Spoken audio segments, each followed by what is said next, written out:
இன்று அவன்கிட்ட பேசணும்னு நினைச்சேன். ஆனா எப்படி ஆரம்பிப்பது?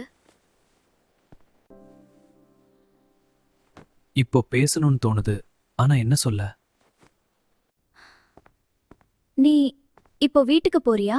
இல்ல, கொஞ்சம் வெளியே இருக்கணும். கொஞ்சம் காத்து வாங்கணும், அதான் மேலே போறேன். தேங்க்ஸ் கைட்டோ. No problem. அவளோட சிரிப்பு அவனுக்காகத்தானா? நான் தான் அதிகமா யோசிக்கிறேனா? அவனுக்கு நான் முக்கியம்தானே? இங்க தான் அமைதி கிடைக்குது. ஆனா இன்று அவளை நினைக்காம இருக்க முடியல. இங்கதான் மறைஞ்சு நின்னிருக்கியா? நீ இங்கே அமைதியா இருக்கணும்னு தான் வந்தேன். ஆனா நீ வந்தது நல்லா தான் இருக்கு. இங்க ரொம்ப அமைதியா இருக்கு. ஆமா, அதான் எனக்கு பிடிக்கும்.